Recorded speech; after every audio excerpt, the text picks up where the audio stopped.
Good morning po. Welcome to 5th Generation Hobby Shop. Shoutout specially kay Sir Alan Agtonong. Sir, welcome to 5th Generation Hobby Shop. Shoutout sa inyo dyan. Ngayon ating re-review. Quick review tayo ng isang Glock 17 Gen 5 CO2 powered bulitas ang bala. Pwedeng bulitas, pwedeng plastic ball. 5.95. Yan. Ang bala niya ay 5.95 mm. Steel ball po. Bulitas po yan. Yan. Meron tayong magnet dito. Yan.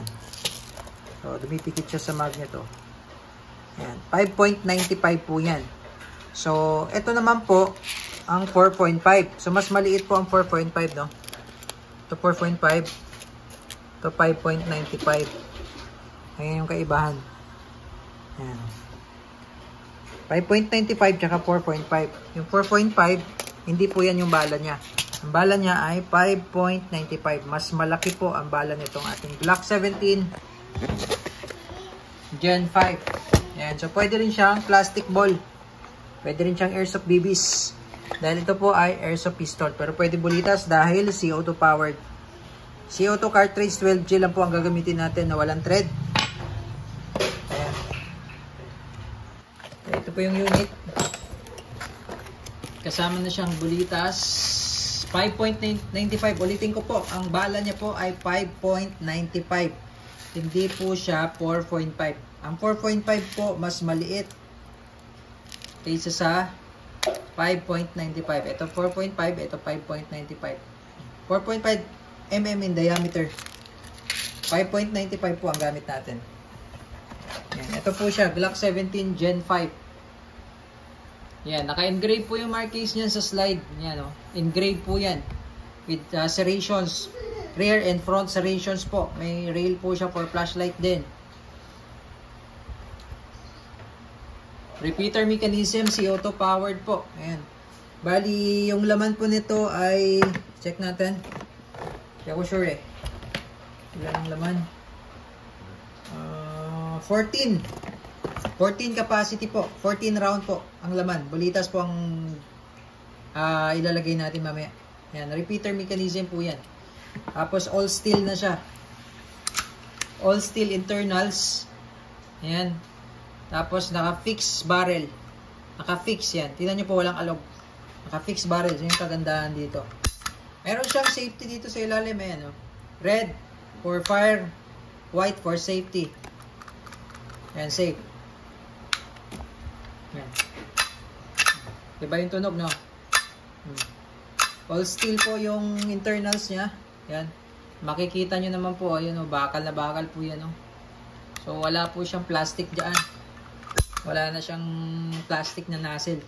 Repeater mechanism siya. Tapos, meron siyang markings ng Glock. Kabila, officially licensed product of Glock. Ito po ay license ng Glock po. Ayan. Umarex. Ayan, oh. Glock. Oh, so, Umarex brand po yan. Glock 17 Gen 5 CO2 powered. Okay, load tayo ng CO2.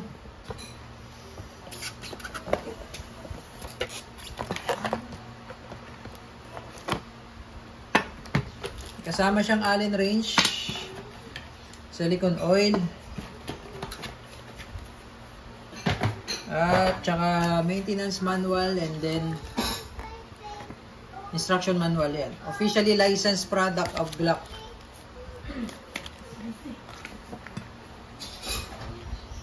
Okay, ito yung bulitas. Ayan, oh. Bulitas yan, oh. Dumidikit siya, oh. Oh. Oh. 5.95 po. Mas malaki po siya sa 4.5. Ito 4.5, maliit eh. Ayan. Ayan na, load lang tayo, oh. O, bulitas.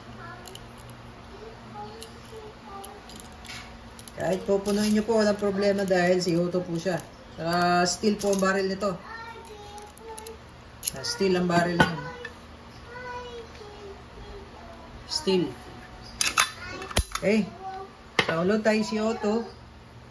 Pag maglo-load po kayo, patakan nyo lang muna tong green part na yan ng oil. May free naman siyang silicone oil. Kay Sir, again, shoutout po kay Sir Alan Agtonong.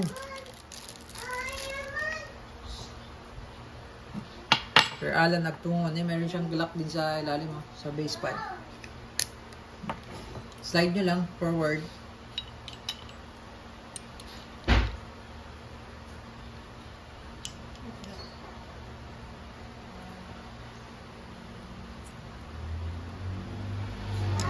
Anong higpit lang. Blowback po ito, blowback po. Ayan. Blowback. Ganda ng serrations nyo. Front and rear. Serrations. Gen 5. Tapos malalim ang trigger. Take note po, malalim ang trigger. Hanggang dulo po, no? Yan. Pag kinasa mo siya, hanggang dulo po ang trigger niya, no? Yan. Yan yung reset niya. Yan, reset. Hanggang dulo po yan. Yan. Baka po kasi pag kinasan nyo, tapos, ba't ayaw pumatok? Hanggang dulo po ang trigger niya. Tagad nyo sa dulo.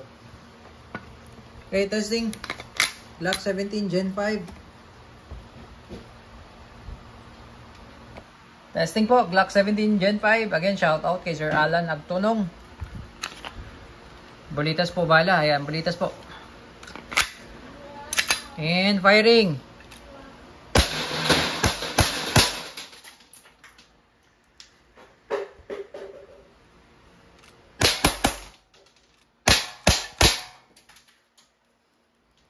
Grabe. Lakas na. Glock 17 Gen 5. Ayun, bote ng Sprite tsaka Royal. Durog.